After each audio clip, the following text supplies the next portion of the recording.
Em nosso estudo de hoje, a lição 136 do livro Palavra da Vida Eterna, na Vitória Real. Tende bom ânimo, eu venci o mundo. Jesus, no Evangelho de João, capítulo 16, versículo 33. É importante enumerar algumas das circunstâncias difíceis em que se encontrava Jesus quando asseverou perante os discípulos: tende bom ânimo, eu venci o mundo. Ele era alguém que, na conceituação do mundo, não passava de vencido vulgar. Sabia-se no momento de entrar em amarga solidão. Confessava que fora incompreendido pelos homens aos quais se propusera servir. Não ignorava que os adversários lhe haviam assaltado a comunidade de informação através de um amigo invigilante. Dirigia-se aos companheiros anunciando que eles próprios seriam dispersos. Falava sem rebuços da flagelação de que seria vítima. Via-se malquisto pela maioria, perseguido, traído. Não desconhecia que lhe envenenavam as intenções. Certificara-se de que as pessoas mais altamente colocadas eram as primeiras a examinar o melhor processo de confundi-lo.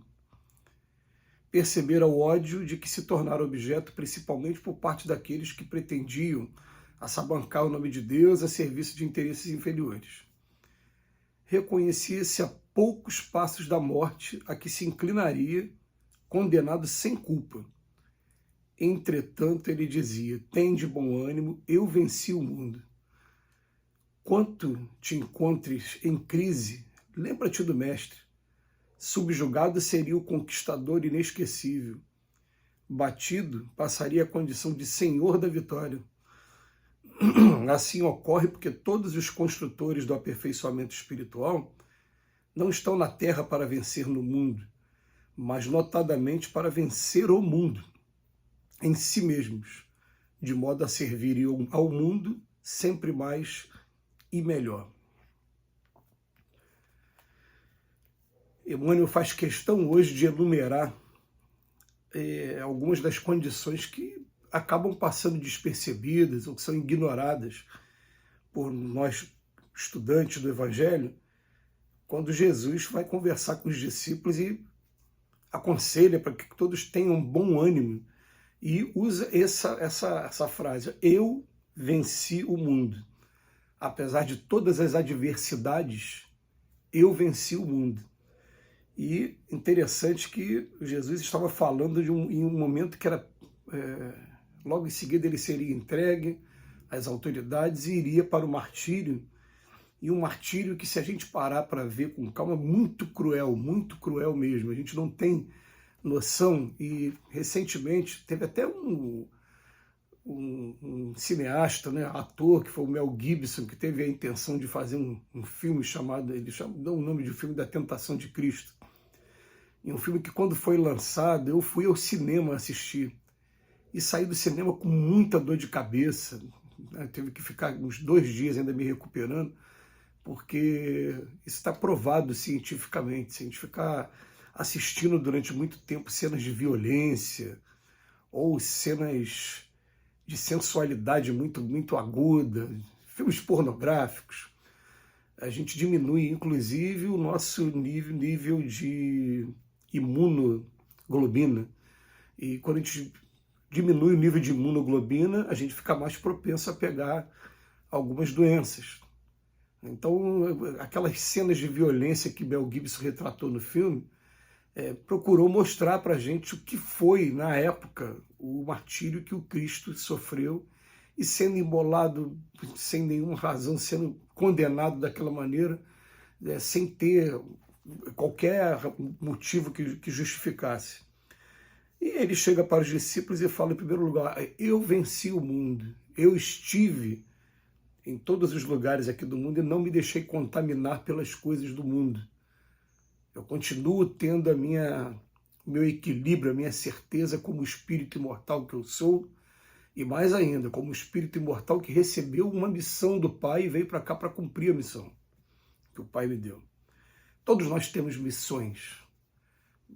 A gente fica, mas é uma missão igual a do Cristo. Não, gente, olha só, a missão igual a do Cristo a do Cristo, ela acabou sendo divulgada para toda a humanidade por conta de ser um espírito tão especial que todas as religiões hoje acabam considerando Cristo, de alguma maneira, uma figura especial, né?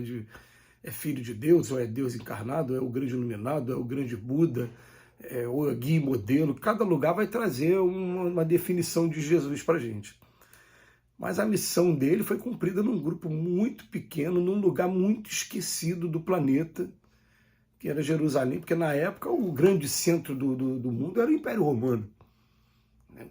Paulo de Tarso foi na direção do Império Romano, cumprindo a missão do Cristo. A do Cristo não, foi ali naquela região da Galileia, num lugar muito humilde.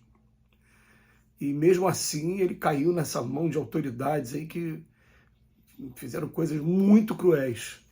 Mas ele vem falando com os espíritos, ó, tem de bom ânimo. Qual é a nossa missão hoje? A minha, se fosse enumerar aqui, eu tenho filho para criar, e tenho que aprender a colocar o meu coração, o meu amor na criação dos meus filhos, para que eles se tornem homens de bem, pessoas que possam estar aí cumprindo o seu papel na sociedade. Eu tenho minha missão para desempenhar com relação ao meu trabalho profissional, a profissão que eu escolhi, da melhor maneira possível, procurar estimular os amigos que trabalham comigo. Eu tenho a minha missão com relação à minha religião, eu tenho minha missão de procurar fazer o meu estudo, mas também colaborar para o progresso de todos que estão ali buscando, todos como aprendizes do Evangelho. A gente vai enumerando missões que a gente fica, mas essas missões, como não tem importância? Que coisa é essa de não ter importância? Todas as missões têm muita importância. E conforme a gente vai cumprindo bem as nossas missões, a gente vai ganhando outras missões, vai sendo confiado a gente novas missões que a gente vai raciocinar. Você não dá para o soldado raso a mesma missão que dá para um general. Conforme você vai conseguindo ter promoção, a gente vai usar assim, né? Mas uma promoção espiritual com relação à sua capacidade de desempenhar uma tarefa, as novas tarefas vão aparecendo. Agora, é bom a gente ler de novo, já que o texto fica aí escrito, né, tanto no YouTube, como no Face, como nas redes aí que a gente está divulgando, porque como é que a gente encontra um ser tão especial que no momento desse fala, tem de bom ânimo que eu venci o mundo. E ele fala assim, ó, e entrar numa amarga solidão. Hoje a solidão leva muita gente à depressão, né? E ó, ele foi incompreendido pelos homens. Os adversários já haviam conseguido chegar em Judas para traição. Ele falava, se eu falar para os companheiros, ó, vocês vão ser dispersos. Falava da flagelação que ia acontecer com ele, daquilo tudo, e falava, ó, tem de bom ânimo. Gente, isso aqui é impressionante, né, para gente.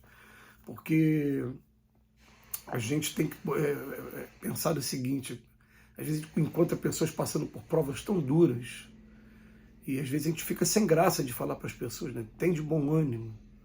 A prova de perder um filho, a prova de passar por uma situação de restrição mesmo financeira, perder um emprego e não conseguir arrumar um emprego. E a gente vira para as pessoas, tem de bom ânimo, Deus está no controle de tudo, mas faz a tua parte. E na verdade é duro, é sempre duro.